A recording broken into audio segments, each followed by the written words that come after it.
What's up, guys? Happy Black History Month. I'm not sure if you all can relate to this, but I have ideas running through my head all the time. And a lot of times they just fall to the wayside and they don't come to fruition. But I had the idea to do something for Black History Month. And I said to myself, I have no excuses why I can't commit to this. So for the next 28 days, I'm going to be bringing you some information. I'm going to be short, sweet, and to the point, but it's just going to be something to celebrate Black History Month, celebrate our heroes and sheroes, and just to inform you all about the different accomplishments that we've made, and hopefully, introduce you to something or someone you didn't know about. So of course, as a self-published author, I love children's books. And so for the next few days, I'm going to focus on children's book authors, either Black children's book authors or books with illustrations featuring Black characters. So of course, for day one, I am going to celebrate myself as a self-published children's book author. It is something that I am very proud of. As a parent, I wanted to make sure that I not only talk the talk, but I walk the walk. And I always wanted to write a book. And when I had my first child, my son, I was just inspired to write a book. And so the very first book that I ever wrote was Curly's Fun with Bubbles. And it was a really easy process. I did everything through, it's KDP Publishing now, but it's an Amazon company. So this is the first book, and this was inspired by my first son. And I also had it translated into Spanish. So this is Curly se divierte con las burbujas. And then I had a set of twins, and I said, well, I can't have a book with just my oldest in it. I need to have a book that's inclusive of all the children. So they inspired me to write We Play to Stay Awake. And this is something that parents, aunts, uncles, grandparents, anyone who has small children can relate to. It's a very fun book. It's a great story time book. And it's just about all the antics and tricks that my kids try to pull to not go to bed.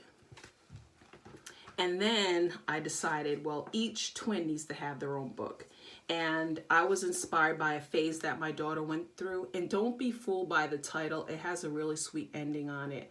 But this is just one of those situations where I felt like, you know what? I have lemons. I'm going to make some lemonade, because it was a phase where every time I told my daughter or asked my daughter to do something, her response was, Mommy, you're mean. So I wrote this really cute book. And again, this is something that I feel like a lot of people can relate to, because your kids, and it might not be this exactly, but your child, your niece, your nephew, whatever small loved one in your life, they've gone through a phase and you're like, oh my goodness, they're driving me crazy.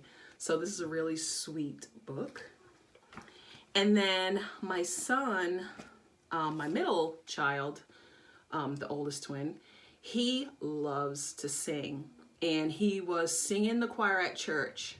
And I'm standing there with my cell phone thinking I'm recording, and I didn't press record, so I missed that moment. And I said, you know what? I'm going to write a book. So that was the inspiration for A Joyful Noise. My son loves to sing. He loves to go to church. And Mommy thought that she was recording him singing, and she wasn't.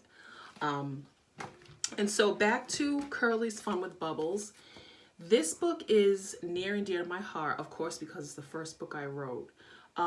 But it's also opened the door for me to go into classrooms, to participate in different festivals. I read this book and I get a lot of positive feedback. People love it.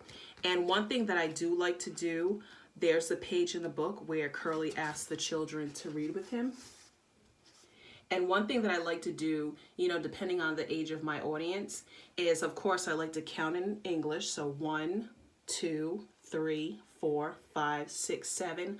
But I also like to introduce them to my other heritage, which is American Indian, specifically the Narragansett Indian tribe. So we will count in Narragansett. So Naquit, Nisa, Nish, Yo, Napana, Quata, Inada. And then we'll count Spanish.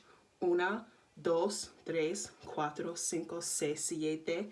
We'll count in Japanese, and then, depending on who's in the audience, I might ask them to interact, and if there's another language, we'll, do it in that language. But It's very interactive, it's educational, it's fun, and I absolutely am proud to be a self-published children's author.